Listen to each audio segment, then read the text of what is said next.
Hello friend, स्वागत है आपका अपने चैनल आज क्लास में। आज की इस वीडियो में विज्ञान के आप पहले प्रैक्टिस सेट को सॉल्व कीजिएगा। इस प्रैक्टिस सेट में 48 महत्वपूर्ण ऑब्जेक्टिव प्रश्न हैं, तो एक भी प्रश्न आप स्किप मत कीजिएगा और लास्ट में हमें कमेंट करके बताइएगा कि आपने 48 प्रश्नों में से आपने कितना सही किया। और प्रैक्टिस सेट दीजिएगा तो यहाँ पे आपको बहुत सारे फायदे होंगे, जैसे आपको पता लगेगा कि कैसे कैसे प्रश्न बोर्ड एग्जाम में पूछता है, और इससे ये भी पता चलेगा कि आपकी तैयारी कितनी हुई है। और साथ में जो आप पहले के प्रश्न याद कर चुके हैं या समझ चुके हैं उसको आपको ये प्रैक्टिस सेट क्या करेगा, रिवीजन भी करा देगा। तो इसके बहुत सारे फायदे हैं, तो आप एक भी प्रश्न स्किप मत कीजिएगा। और ये क्लास डेली शाम 7 बजे से चलेगा, तो आप लोग लाइव आना बिल्कुल आप लोग मत भूलिएगा।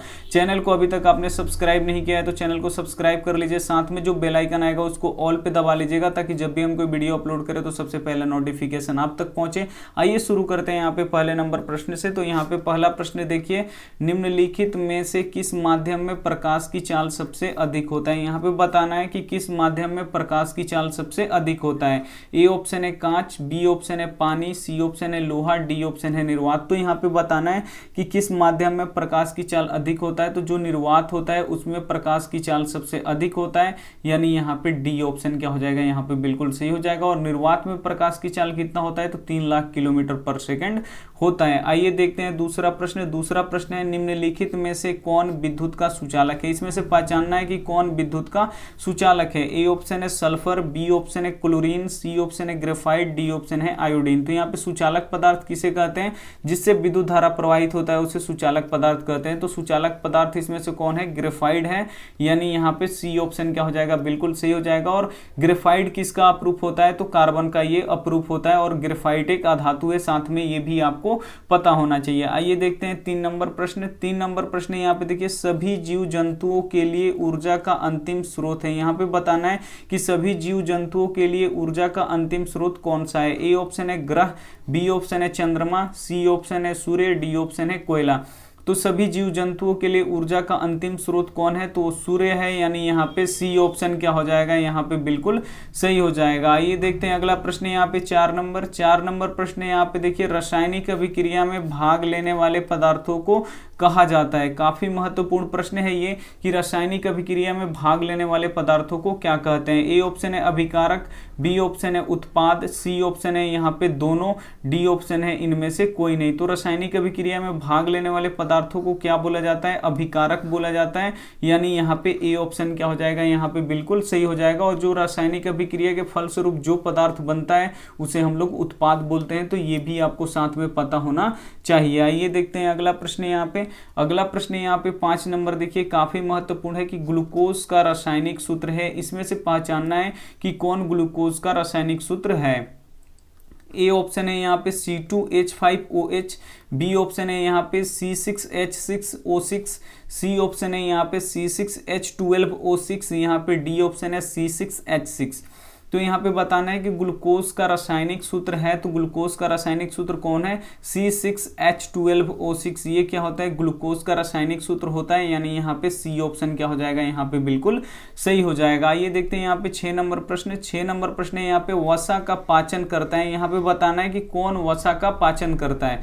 ए ऑप्शन है पेप्सिन, बी ऑप्शन है ट्रिप्सिन, सी ऑप्शन है लाइपेज, डी ऑप्शन है इमाइलेज। तो यहाँ पे बताना है कि वसा का कौन पाचन करता है। तो जो लाइपेज होता है वो क्या करता है, वसा का पाचन करता है, यानी यहाँ पे सी ऑप्शन क्या हो जाएगा, बिल्कुल सही हो जाएगा। आप लोग एक भी प्रश्न स्किप मत कीजिएगा। आप क्या करते हैं, शुरू के प्रश्न देख लेते हैं और 2-4 उसके बाद छोड़ देते हैं, तो ऐसे आपका ही घाटा है। यहाँ पे आप लोग शुरू से अंत तक देखिएगा तो 48 प्रश्न देखिएगा और 48 प्रश्न आपको याद भी हो जाएंगे। यहाँ पे आइए 7 नंबर प्रश्न देखते हैं। 7 नंबर प्रश्न है, आयोडीन की कमी से कौन सा रोग होता है। यहाँ पे बताना है कि आयोडीन की कमी से कौन सा रोग होता है। ए ऑप्शन है घेघा, बी ऑप्शन है मधुमेह, सी ऑप्शन है स्कर्वी, डी ऑप्शन है यहाँ पे एड्स। तो आयोडीन की कमी से कौन सा रोग होता है, तो आयोडीन की कमी से कौन सा रोग होता है, घेघा रोग होता है, यानी यहाँ पे ए ऑप्शन क्या हो जाएगा, यहाँ पे बिल्कुल सही हो जाएगा। ये प्रश्न का उत्तर आपको पता भी होगा। आइए देखते हैं 8 नंबर प्रश्न। 8 नंबर प्रश्न यहाँ पे देखिए, अमीबा में अलैंगिक जनन किस विधि के द्वारा होता है। यहाँ पे बताना है कि जो अमीबा होता है उसमें अलैंगिक जनन किस विधि के द्वारा होता है। ए ऑप्शन है मुकुलन, बी ऑप्शन है विखंडन, सी ऑप्शन है यहाँ पे बीजाणु जनन, डी ऑप्शन है इनमें से सभी। तो यहाँ पे बताना है कि अमीबा में अलैंगिक जनन किस विधि के द्वारा होता है, तो ये विखंडन के द्वारा होता है या द्विखंडन भी लिखता है इसको, यानी यहाँ पे बी ऑप्शन क्या हो जाएगा यहाँ पे बिल्कुल सही हो जाएगा। ये देखते हैं 9 नंबर प्रश्न। 9 नंबर प्रश्न यहाँ पे देखिए प्रकाश के अपवर्तन के कितने नियम है। यहाँ पे बताना है कि प्रकाश के अपवर्तन के कितने नियम होते हैं। ए ऑप्शन है 1, बी ऑप्शन है 2, सी ऑप्शन है 3, डी ऑप्शन है 4। तो प्रकाश के अपवर्तन के कितने नियम होते हैं, 2 नियम होते हैं, यानी यहाँ पे बी ऑप्शन क्या हो जाएगा यहाँ पे बिल्कुल सही हो जाएगा। ये देखते हैं अगला प्रश्न यहाँ पे 10 नंबर प्रश्न देखिए यहाँ पे काफी महत्वपूर्ण है। प्रकाश के परावर्तन के कितने नियम हैं। यहाँ पे बताना है कि प्रकाश के परावर्तन के कितने नियम हैं। ए ऑप्शन है 1, बी ऑप्शन है 2, सी ऑप्शन है 3, डी ऑप्शन है यहाँ पे 4। तो यहाँ पे बताना है कि प्रकाश के परावर्तन के कितने नियम होते हैं, तो प्रकाश के परावर्तन के भी 2 ही नियम होते हैं, यानी यहाँ पे बी ऑप्शन क्या हो जाएगा यहाँ पे बिल्कुल सही हो जाएगा। ये देखते हैं 11 नंबर प्रश्न। 11 नंबर प्रश्न यहाँ पे देखिए सरल सूक्ष्मदर्शी में किसका उपयोग होता है। यहाँ पे जो सरल सूक्ष्मदर्शी होता है उसमें किसका प्रयोग होता है। ए ऑप्शन है अवतल दर्पण, बी ऑप्शन है उत्तल दर्पण, सी ऑप्शन है अवतल लेंस, डी ऑप्शन है यहाँ पे उत्तल लेंस।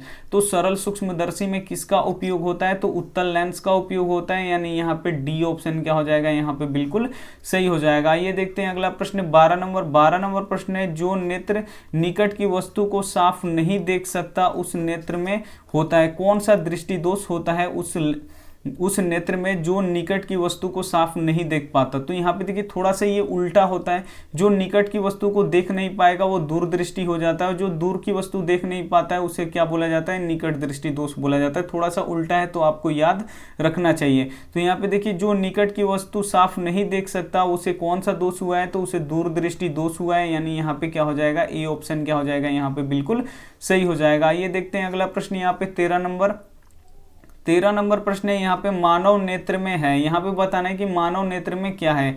ए ऑप्शन है किसी प्रकार का लेंस नहीं होता, बी ऑप्शन है यहाँ पे अवतल लेंस होता है, सी ऑप्शन है यहाँ पे उत्तल लेंस होता है, डी ऑप्शन है यहाँ पे उत्तल दर्पण होता है। यहाँ पे बताना है कि मानव नेत्र में क्या होता है, तो मानव जो नेत्र होता है उसमें उत्तल लेंस होता है, यानी यहाँ पे क्या हो जाएगा, सी ऑप्शन क्या हो जाएगा यहाँ पे बिल्कुल सही हो जाएगा। ये देखते हैं अगला प्रश्न यहाँ पे। अगला प्रश्न यहाँ पे देखिए 14 नंबर प्रश्न। 14 नंबर प्रश्न यहाँ पे मानव नेत्र वस्तु का प्रतिबिंब निम्न में से किस भाग पर बनता है। यहाँ पे प्रश्न काफी महत्वपूर्ण है कि मानव नेत्र के किस भाग पे किसी भी वस्तु का प्रतिबिंब बनता है।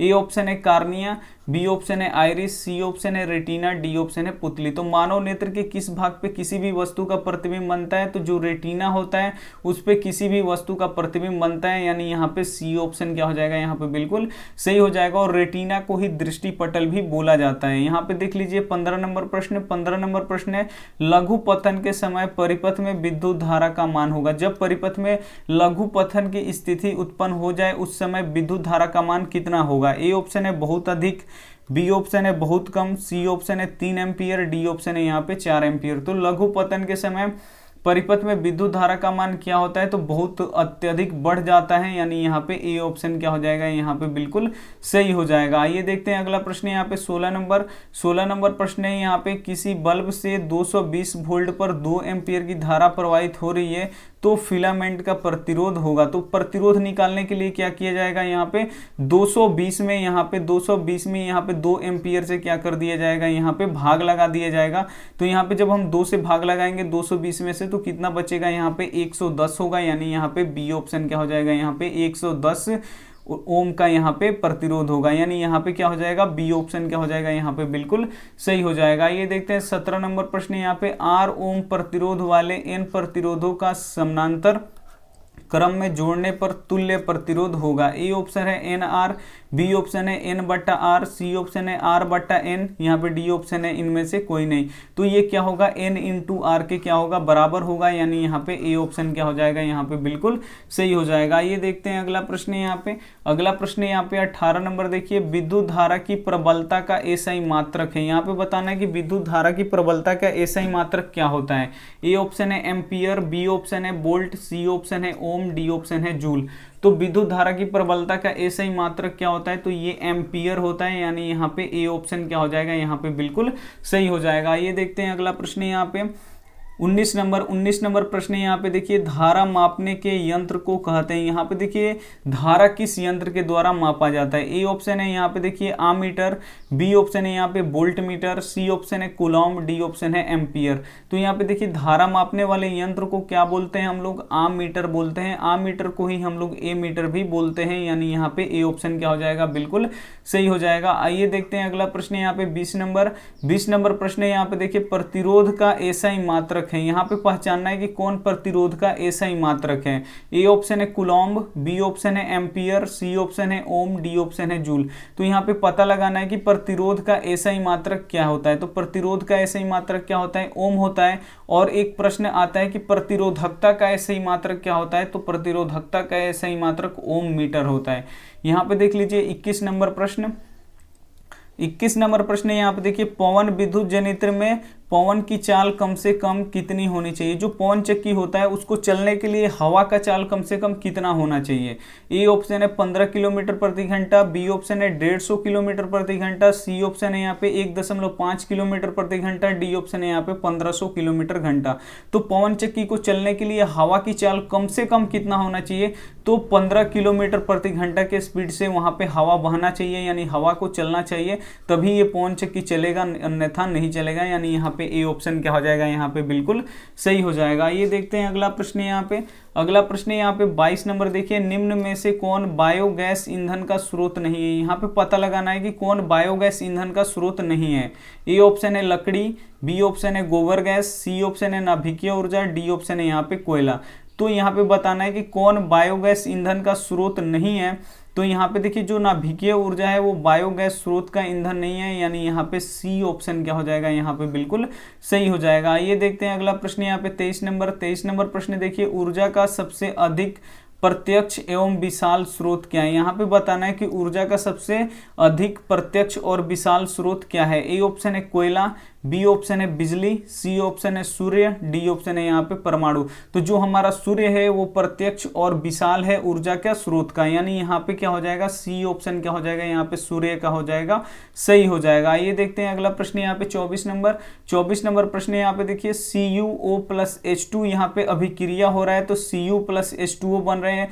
ये किस प्रकार की अभिक्रिया है, यहाँ पे देखिए बताना है आपको। ए ऑप्शन है उपचयन, बी ऑप्शन है अपचयन, सी ऑप्शन है उदासीनीकरण, डी ऑप्शन है रेडॉक्स। तो यहाँ पे देखिए ऑक्सीजन क्या हो रहा है, यहाँ से निकल रहा है कॉपर में से और जाके यहाँ पे हाइड्रोजन पे मिल रहा है, यानी इसमें से ऑक्सीजन निकल रहा है। तो जब किसी अभिक्रिया में ऑक्सीजन निकलता है तो उसे हम लोग क्या बोलते हैं, यहाँ पे अपचयन अभिक्रिया बोलते हैं, यानी यहाँ पे क्या हो जाएगा, बी ऑप्शन क्या हो जाएगा, यहाँ पे बिल्कुल सही हो जाएगा। ये देखते हैं अगला प्रश्न यहाँ पे 25 नंबर प्रश्न यहाँ पे देखिए, इलेक्ट्रॉन के स्थानांतरण से बने यौगिक को कहते हैं। यहाँ पे बताना है आपको कि इलेक्ट्रॉन के स्थानांतरण से बने यौगिक को यहाँ पे कहते हैं। ए ऑप्शन है सहसंयोजी, बी ऑप्शन है विद्युत संयोजी, सी ऑप्शन है यहाँ पे कार्बनिक, डी ऑप्शन है इनमें से कोई नहीं। तो यहाँ पे देखिए इलेक्ट्रॉन के स्थानांतरण से बने यौगिक को हम लोग क्या बोलते हैं, तो उसे हम लोग बोलते हैं सहसंयोजी, यानी यहाँ पे ए ऑप्शन क्या हो जाएगा, यहाँ पे बिल्कुल सही हो जाएगा। ये देखते हैं अगला प्रश्न 26 नंबर प्रश्न यहाँ पे देखिए, सोडियम की परमाणु संख्या कितनी होती है। जो सोडियम है उसका परमाणु संख्या कितना होता है, यहाँ पे आपको बताना है। ए ऑप्शन है 10, बी ऑप्शन है 11, सी ऑप्शन है 12, डी ऑप्शन है यहाँ पे 13। तो सोडियम का परमाणु संख्या कितना होता है यहाँ पे बताना है। तो सोडियम का परमाणु संख्या कितना होता है, 11 होता है, यानी यहाँ पे बी ऑप्शन क्या हो जाएगा, यहाँ पे बिल्कुल सही हो जाएगा। ये देखते हैं अगला प्रश्न यहाँ पे। अगला प्रश्न है बेकिंग पाउडर का अणु सूत्र क्या होगा। यहाँ पे बताना है कि बेकिंग पाउडर का जो अणु सूत्र होता है वो क्या होता है। ए ऑप्शन है यहाँ पे Na2CO3, बी ऑप्शन है CaCO3, सी ऑप्शन है यहाँ पे NaHCO3, डी ऑप्शन है यहाँ पे NaNO3। तो यहाँ पे बताना है कि बेकिंग पाउडर जो होता है उसका अणु सूत्र या रासायनिक सूत्र क्या होता है, तो ये होता है NaHCO3, यानी यहाँ पे क्या हो जाएगा, सी ऑप्शन क्या हो जाएगा, यहाँ पे बिल्कुल सही हो जाएगा। ये देखते हैं अगला प्रश्न, एक भी प्रश्न आप स्किप मत कीजिएगा। यहाँ पे 18 नंबर प्रश्न देखिए, यहाँ पे निम्नलिखित में से कौन विजातीय यौगिक है। यहाँ पे बताना है कि इसमें से कौन है जो एक विजातीय यौगिक है। ए ऑप्शन है चूना पत्थर, बी ऑप्शन है खड़िया, सी ऑप्शन है यहाँ पे संगमरमर, डी ऑप्शन है यहाँ पे प्लास्टर ऑफ पेरिस। तो इसमें से बताना है कि कौन विजातीय यौगिक है। तो जो प्लास्टर ऑफ पेरिस है वो क्या है, एक विजातीय यौगिक है, यानी यहाँ पे क्या हो जाएगा, डी ऑप्शन क्या हो जाएगा, यहाँ पे बिल्कुल सही हो जाएगा। ये देखते हैं अगला प्रश्न है यहाँ पे 29 नंबर प्रश्न है, निम्नलिखित में से पीएच का कौन सा मान क्षारक विलयन का मान है। इसमें से आपको बताना है कि कौन क्षारीय विलयन का यहाँ पे मान है पीएच स्केल पे। तो यहाँ पे ए ऑप्शन है 2, बी ऑप्शन है 7, सी ऑप्शन है 6। तो यहाँ पे देखिए 2 अम्लीय होता है, 7 उदासीन होता है और 6 यहाँ पे क्या होता है, ये भी अम्लीय होता है। लेकिन जो 13 होता है वो क्षारीय होता है। तो यहाँ पे पूछ रहा है कि कौन क्षारीय विलयन का मान है। तो यहाँ पे जो 13 है वो क्या है, क्षारीय विलयन का मान है, यानी यहाँ पे डी ऑप्शन क्या हो जाएगा, बिल्कुल सही हो जाएगा। आइए देखते हैं अगला प्रश्न यहाँ पे। अगला प्रश्न है यहाँ पे 30 नंबर की पीतल है। यहाँ पे बताना है कि पीतल क्या है। ए ऑप्शन है धातु, बी ऑप्शन है यहाँ पे अधातु, सी ऑप्शन है मिश्र धातु, डी ऑप्शन है यहाँ पे उपधातु। तो जो पीतल है वो क्या है आपको बताना है। तो पीतल यह क्या है, ये एक मिश्र धातु है, यानी यहाँ पे सी ऑप्शन क्या हो जाएगा, बिल्कुल सही हो जाएगा। जो पीतल होता है वो किससे किससे मिलकर बना होता है, तो Cu और Zn यानी कॉपर और जिंक से मिलकर बना होता है। आइए देखते हैं अगला प्रश्न है यहाँ पे। अगला प्रश्न है यहाँ पे देखिए 31 नंबर, निम्न में से कौन आयनिक यौगिक है। इसमें से पहचानना है कि कौन एक आयनिक यौगिक है। ए ऑप्शन है यहाँ पे CH4, बी ऑप्शन है CO2, सी ऑप्शन है CaCl2, डी ऑप्शन है NO2। तो यहाँ पे बताना है कि कौन एक आयनिक यौगिक है। तो जो यहाँ पे CaCl2 है ये एक क्या है, आयनिक यौगिक है, यानी यहाँ पे सी ऑप्शन क्या हो जाएगा, बिल्कुल सही हो जाएगा। आइए देखते हैं अगला प्रश्न यहाँ पे 32 नंबर प्रश्न यहाँ पे देखिए, निम्न में से कौन सा पदार्थ ऑक्सीजन से संयोग नहीं करता है। इनमें से जो ये 4 पदार्थ हैं, इनमें से कौन वो पदार्थ है जो ऑक्सीजन से संयोग नहीं करता। ए ऑप्शन है तांबा, बी ऑप्शन है गोल्ड यानी सोना, सी ऑप्शन है जिंक, डी ऑप्शन है पोटेशियम। काफी महत्वपूर्ण प्रश्न है। जो ये गोल्ड है वो यहाँ पे ऑक्सीजन से संयोग नहीं करता है, इसीलिए ये जो सोना होता है वो कभी खराब नहीं होता, यानी यहाँ पे बी ऑप्शन क्या हो जाएगा, बिल्कुल सही हो जाएगा। ये देखते हैं 33 नंबर प्रश्न। 33 नंबर प्रश्न यहाँ पे सरलतम हाइड्रोकार्बन है। इसमें से पहचानना है कि कौन सबसे सरलतम हाइड्रोकार्बन है। ए ऑप्शन है मीथेन, बी ऑप्शन है इथेन, सी ऑप्शन है प्रोपेन, डी ऑप्शन है यहाँ पे ब्यूटेन। तो यहाँ पे बताना है कि सरलतम हाइड्रोकार्बन कौन है। तो सरलतम हाइड्रोकार्बन कौन होता है, मीथेन होता है, यानी यहाँ पे ए ऑप्शन क्या हो जाएगा, यहाँ पे बिल्कुल सही हो जाएगा। ये देखते हैं अगला प्रश्न यहाँ पे 34 नंबर प्रश्न है, कार्बन हाइड्रोजन के संयोग कर बनता है। यहाँ पे देखिए कार्बन और हाइड्रोजन आपस में संयोग करते हैं तो क्या बनता है। ए ऑप्शन है यहाँ पे आयनिक यौगिक, बी ऑप्शन है यहाँ पे हाइड्रोकार्बन, सी ऑप्शन है यहाँ पे हैलोजन, डी ऑप्शन है यहाँ पे अम्लराज। तो यहाँ पे कार्बन और हाइड्रोजन संयोग करके आपस में क्या बनाते हैं, तो ये बनाते हैं हाइड्रोकार्बन, यानी यहाँ पे क्या हो जाएगा, बी ऑप्शन क्या हो जाएगा, यहाँ पे बिल्कुल सही हो जाएगा। ये देखते हैं अगला प्रश्न यहाँ पे। अगला प्रश्न यहाँ पे देखिए 35 नंबर, काफी महत्वपूर्ण है। वायुमंडल में CO2 यानी कार्बन डाइऑक्साइड गैस की उपस्थिति है। बताना है कि हमारी जो वायुमंडल है उसमें कार्बन डाइऑक्साइड की मात्रा कितनी है। ए ऑप्शन है यहाँ पे 0.01%, बी ऑप्शन है यहाँ पे 0.05%, सी ऑप्शन है 0.03%, डी ऑप्शन है यहाँ पे 0.02%। तो यहाँ पे देखिए वायुमंडल में जो कार्बन डाइऑक्साइड होता है वो उसकी उपस्थिति कितनी होती है, तो 0.03% होती है, यानी यहाँ पे सी ऑप्शन क्या हो जाएगा, बिल्कुल सही हो जाएगा। ये देखते हैं अगला प्रश्न 36 नंबर प्रश्न है, ओजोन के एक अणु में ऑक्सीजन के परमाणुओं की संख्या होती है। यहाँ पे बताना है कि ओजोन के एक अणु में ऑक्सीजन के कितने परमाणु होते हैं। ए ऑप्शन है 1, बी ऑप्शन है 2, सी ऑप्शन है 3, डी ऑप्शन है यहाँ पे 4। काफी महत्वपूर्ण प्रश्न है और ये आपको पता भी है कि ओजोन के एक अणु में ऑक्सीजन के कितने परमाणु होते हैं, तो 3 होते हैं, यानी यहाँ पे सी ऑप्शन क्या हो जाएगा, बिल्कुल सही हो जाएगा। ये देखते हैं अगला प्रश्न यहाँ पे 37 नंबर प्रश्न काफी महत्वपूर्ण है। आवर्त सारणी में कितने आवर्त होते हैं। यहाँ पे बताना है कि जो आवर्त सारणी होता है उसमें कितने आवर्त होते हैं। ए ऑप्शन है 5, बी ऑप्शन है यहाँ पे 6, सी ऑप्शन है 7, डी ऑप्शन है यहाँ पे 4। तो आवर्त सारणी में कितने आवर्त होते हैं, तो आवर्त सारणी में 7 आवर्त होते हैं। अगर वर्गों की संख्या पूछ ले कि वर्गों की संख्या कितना होता है, तो वर्गों की संख्या 18 और आवर्तों की संख्या कितना होता है, 7। तो ये आपको पता होना चाहिए दोनों प्रश्न। आइए देखते हैं अगला प्रश्न यहाँ पे 38 नंबर प्रश्न यहाँ पे देखिए, हीलियम कैसा तत्व है। जो हीलियम है वो कैसा तत्व है। ए ऑप्शन है अक्रिय, बी ऑप्शन है क्रियाशील, सी ऑप्शन है सक्रिय, डी ऑप्शन है उदासीन।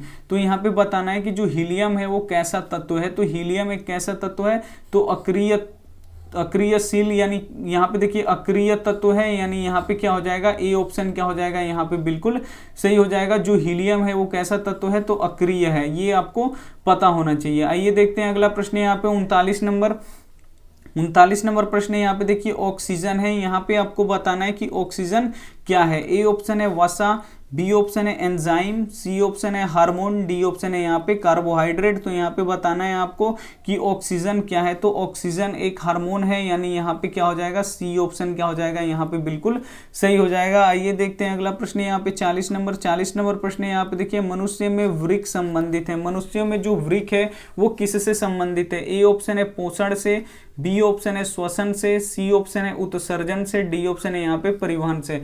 तो मनुष्यों में वृक्क किससे संबंधित है, तो उत्सर्जन से संबंधित है, यानी यहाँ पे सी ऑप्शन क्या हो जाएगा यहाँ पे बिल्कुल सही हो जाएगा कि जो मनुष्यों का वृक्क है वो किससे संबंधित है, उत्सर्जन से संबंधित है। आइए देखते हैं अगला प्रश्न यहाँ पे। अगला प्रश्न यहाँ पे 41 नंबर प्रश्न देखिए, मानव में डायलिसिस थैली है। यहाँ पे बताना है कि मानव में कौन एक डायलिसिस थैली है। ए ऑप्शन है नेफ्रॉन, बी ऑप्शन है न्यूरॉन, सी ऑप्शन है माइटोकॉन्ड्रिया, डी ऑप्शन है कोई नहीं। तो यहाँ पे बताना है कि मानव में डायलिसिस थैली कौन है, तो जो नेफ्रॉन होता है वो मानव की डायलिसिस थैली होता है, यानी यहाँ पे ए ऑप्शन क्या हो जाएगा यहाँ पे बिल्कुल सही हो जाएगा। आइए देखते हैं अगला प्रश्न यहाँ पे। अगला प्रश्न यहाँ पे देखिए, भोजन का पचना किस प्रकार की अभिक्रिया है। यहाँ पे बताना है कि जो भोजन का पचना है वो किस प्रकार की अभिक्रिया है। ए ऑप्शन है उपचयन, बी ऑप्शन है संयोजन, सी ऑप्शन है अपचयन, डी ऑप्शन है यहाँ पे विस्थापन। तो यहाँ पे देखिए भोजन का पचना किस प्रकार की अभिक्रिया है, तो ये उपचयन अभिक्रिया है, यानी यहाँ पे क्या हो जाएगा, ए ऑप्शन क्या हो जाएगा यहाँ पे बिल्कुल सही हो जाएगा। आइए देखते हैं अगला प्रश्न यहाँ पे 43 नंबर प्रश्न है। यहाँ पे देखिए मुकुलन द्वारा प्रजनन किसमें होता है। यहाँ पे बताना है कि मुकुलन के द्वारा प्रजनन किसमें होता है। ए ऑप्शन है अमीबा में,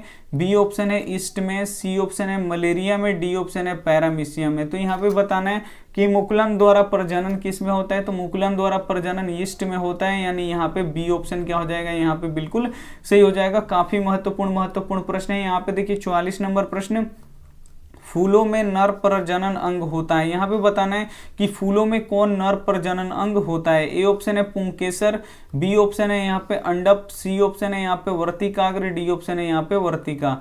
तो फूलों में नर प्रजनन अंग कौन सा होता है, तो जो फूलों का पुंकेसर होता है वो नर प्रजनन अंग होता है, यानी यहाँ पे ए ऑप्शन क्या हो जाएगा यहाँ पे बिल्कुल सही हो जाएगा। आइए देखते हैं अगला प्रश्न 45 नंबर प्रश्न है, गुणसूत्र बने होते हैं। जो गुणसूत्र होते हैं वो किससे बने होते हैं। ए ऑप्शन है डीएनए के, बी ऑप्शन है डीएनए और तथा आरएनए के, सी ऑप्शन है यहाँ पे डीएनए तथा प्रोटीन वो आरएनए, यहाँ पे डी ऑप्शन है इनमें से कोई नहीं। तो जो हमारा देखिए गुणसूत्र होता है वो किससे बना होता है, डीएनए तथा प्रोटीन और आयरन से मिलकर बना होता है, यानी यहाँ पे क्या हो जाएगा, सी ऑप्शन क्या हो जाएगा यहाँ पे बिल्कुल सही हो जाएगा। आइए देखते हैं अगला प्रश्न यहाँ पे। अगला प्रश्न यहाँ पे 46 नंबर प्रश्न देखिए, काफी महत्वपूर्ण है। कोशिका में अनुवांशिक पदार्थ है। यहाँ पे बताना है कि कोशिका में कौन एक अनुवांशिक पदार्थ है। ए ऑप्शन है यहाँ पे डीएनए, बी ऑप्शन है गुणसूत्र, सी ऑप्शन है जीन, डी ऑप्शन है हरित लवक।